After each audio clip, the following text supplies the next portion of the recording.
The deep ഡൈവിലേക്ക് സ്വാഗതം. നമ്മളിന്ന് MA psychology പഠനത്തിലെ ഒരു ഇൻട്രസ്റ്റിംഗ് ഭാഗത്തേക്കാണ് കടക്കുന്നത്. ചില പ്രശ്നങ്ങൾക്ക് ഉത്തരം കിട്ടാതെ നമ്മളിങ്ങനെ കുഴങ്ങിയിരിക്കുമ്പോൾ പെട്ടെന്നൊരു ബൾബ് കത്തുന്ന പോലെ ഒരു അനുഭവം, അതാണ് ഉൾക്കാഴ്ച, അതായത് ഇൻസൈറ്റ്. നിങ്ങളുടെ കോഴ്സ് മെറ്റീരിയലിലെ ബ്ലോക്ക് 4 യൂണിറ്റ് 1-ൽ പറയുന്ന ഈ ഉൾക്കാഴ്ചാ പ്രശ്നങ്ങളെക്കുറിച്ചാണ് നമ്മളിന്ന് കുറച്ചുകൂടി ആഴത്തിൽ സംസാരിക്കുന്നത്. എന്താണ് ഇതിത്ര സവിശേഷമാക്കുന്നത്? സാധാരണ പ്രശ്നങ്ങളിൽ നിന്ന് എങ്ങനെയാണ് വ്യത്യസ്തമാവുന്നത്? നമ്മളിപ്പോൾ ഒരു കണക്ക് ചെയ്യുവാണെങ്കിൽ ഓരോ സ്റ്റെപ്പ് കഴിയുമ്പോഴും ഉത്തരത്തിലേക്ക് ഇങ്ങനെ അടുത്തു വരുന്നൊരു തോന്നലുണ്ടാവാറില്ലേ? ഉണ്ട്. പക്ഷെ ചില പ്രശ്നങ്ങളുണ്ട്, എത്ര ആലോചിച്ചിട്ട് ഒരു പിടിയും കിട്ടില്ല. എന്നിട്ട് പെട്ടെന്നൊരു നിമിഷം ഉത്തരം മുന്നിൽ വരും. ഈ രണ്ടനുഭവങ്ങളും തമ്മിലുള്ള വ്യത്യാസം അതെന്താണ് ശരിക്കും? ഈ ആഹാ നിമിഷം, അതിന്റെ സൈക്കോളജി എന്താണ്? അത് വളരെ പ്രധാനപ്പെട്ട ഒരു പോയിന്റാണ്. സൈക്കോളജിയിലെ പ്രശ്നങ്ങളെ നമ്മൾ രണ്ടായിട്ട് തിരിക്കുന്നത് തന്നെ ഈ ഒരു അനുഭവത്തിന്റെ ബേസിലാണ്. ഉൾക്കാഴ്ച ആവശ്യമുള്ളവ, പിന്നെ അല്ലാത്തവ. നിങ്ങളീ പറഞ്ഞ ഉത്തരത്തിലേക്ക് അടുക്കുന്നു എന്നൊരു ഫീലില്ലേ, അതിനെ നമ്മൾ ഫീലിംഗ് ഓഫ് വാംത്ത് എന്ന് പറയും.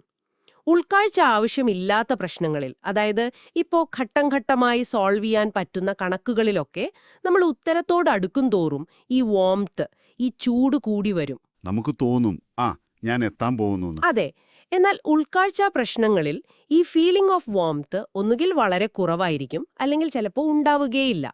ഉത്തരം കിട്ടുന്നതിന് തൊട്ടു മുൻപ് വരെ നമ്മൾ എവിടെയോ ആണ്, ഒരെത്തും പിടിയും കിട്ടുന്നില്ല എന്നായിരിക്കും തോന്നുന്നത്. പരിഹാരം പെട്ടെന്നൊരു മിന്നായം പോലെ വരുന്നു. എക്സാക്ട്ലി.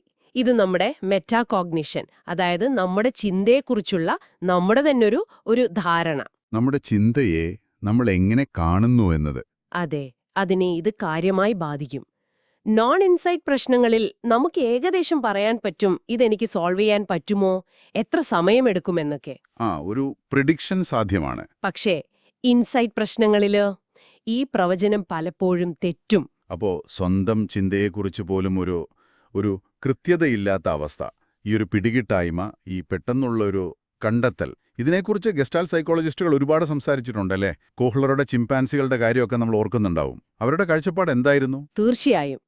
ഗസ്റ്റാൾട്ട് സൈക്കോളജിസ്റ്റുകളാണ് ശരിക്കും ഉൾക്കാഴ്ച പഠനങ്ങൾക്ക് ഒരു തുടക്കമിട്ടത്. അവർ ചിന്തയെ വെറും ഓരോരോ കഷ്ണങ്ങളായിട്ടല്ല കണ്ടത്. പ്രശ്നത്തെ മൊത്തത്തിൽ, അതിന്റെ ഘടനയെ മനസ്സിലാക്കുന്നതിലാണ് അവർ ഊന്നിയത്.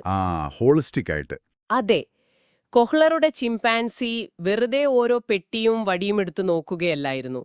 ആ സിറ്റുവേഷനെ മൊത്തത്തിൽ കണ്ട് അതിലെ എലമെന്റ്സ്, അതായത് പെട്ടി, വടി, പഴം, ഇതൊക്കെ തമ്മിലൊരു പുതിയ രീതിയിൽ കണക്ട് ചെയ്തു. അതെ, കണക്ട് ചെയ്ത് ആ പ്രശ്നത്തെ റീഓർഗനൈസ് ചെയ്യുകയായിരുന്നു. അതിന്റെ ഘടനയെ മാറ്റുകയായിരുന്നു. വെർത്തിമാർ ഇതിനെ പ്രൊഡക്റ്റീവ് തിങ്കിങ് എന്ന് വിളിച്ചു. പഴയ വഴികളിൽ നിന്ന് മാറി പുതിയ രീതിയിൽ ചിന്തിക്കുന്നത്. പക്ഷേ ഈ പുനഃസംഘടന അല്ലെങ്കിൽ റീഓർഗനൈസേഷൻ, അത് കേൾക്കാൻ എളുപ്പമാണെങ്കിലും നടക്കാൻ അത്ര എളുപ്പമല്ലല്ലോ. എന്തുകൊണ്ടാണ് നമ്മുടെ ചിന്ത ചിലപ്പോഴിങ്ങനെ ഒരു വഴിയിൽ തന്നെ സ്റ്റക്കായി പോകുന്നത്, ഫിക്സറ്റഡ് ആകുന്നത്? ഉത്തരം തൊട്ടുമുന്നിലുണ്ടായിട്ടും നമ്മളത് കാണാതെ പോകുന്നത് എന്തുകൊണ്ടാണ്? അതൊരു വലിയ ചാലഞ്ച് തന്നെയാണ്. പലപ്പോഴും സൊല്യൂഷന് വേണ്ട സാധനങ്ങളൊക്കെ നമ്മുടെ മുന്നിലുണ്ടാകും. പക്ഷേ അതാ ഒരു പ്രത്യേക രീതിയിൽ ഉപയോഗിക്കാമെന്ന് നമ്മൾ ഓർക്കില്ല.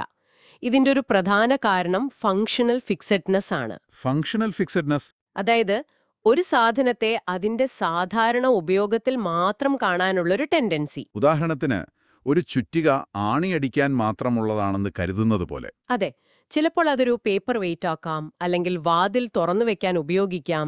ഇതൊന്നും നമ്മൾ ചിന്തിക്കില്ല.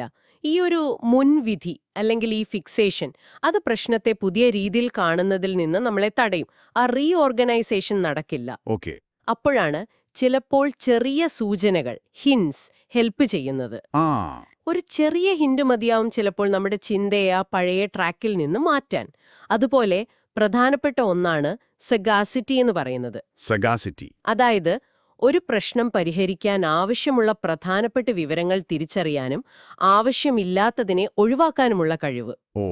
ഫോക്കസ് ചെയ്യാനുള്ള കഴിവ്. അതെ, അങ്ങനെയുള്ളവർക്ക് ഈ ഉൾക്കാഴ്ച കിട്ടാൻ സാധ്യത കൂടുതലാണ്. കാരണം അവരാ പ്രശ്നത്തിന്റെ കാതലായ ഭാഗത്തേക്ക് ശ്രദ്ധ കേന്ദ്രീകരിക്കും. അപ്പൊ ചുരുക്കി പറഞ്ഞാൽ, ഈ ഉൾക്കാഴ്ചാ പ്രശ്നങ്ങളെന്ന് പറയുന്നത് സാധാരണ പ്രശ്നം പരിഹരിക്കുന്നത് പോലെയല്ല, ഘട്ടം ഘട്ടമായി മുന്നോട്ടു പോകുന്ന ഒരു പ്രക്രിയ അല്ല, മറിച്ച് പ്രശ്നത്തെക്കുറിച്ചുള്ള നമ്മുടെ ധാരണയിൽ പെട്ടെന്നുണ്ടാവുന്ന ഒരു ഘടനാപരമായ മാറ്റം, ഒരു റീസ്ട്രക്ചറിങ്. അതെ, ഒരു റീഓർഗനൈസേഷൻ.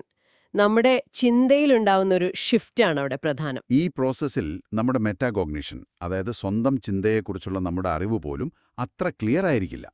അതെ, അതാണ് അതിലൊരു പ്രധാന വ്യത്യാസം. നിങ്ങൾക്കും ഇപ്പോൾ കേട്ടുകൊണ്ടിരിക്കുന്നവർക്കുമായി ഒരു ചിന്ത.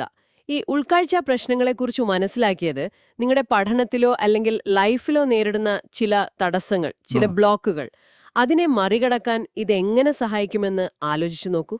അതായത് ഒരു പ്രശ്നത്തിൽ സ്റ്റക്കായി നിൽക്കുമ്പോൾ അതെ, ഒരു പ്രശ്നത്തില് ഉത്തരമില്ലാതെ കുഴങ്ങിയിരിക്കുമ്പോൾ ചിലപ്പോൾ ബോധപൂർവം അതിൽ നിന്നൊന്ന് മാറി നിൽക്കുന്നത്, അല്ലെങ്കിൽ ആ പ്രശ്നത്തെ തികച്ചും വേറൊരു ആംഗിളിൽ കാണാൻ ശ്രമിക്കുന്നത്.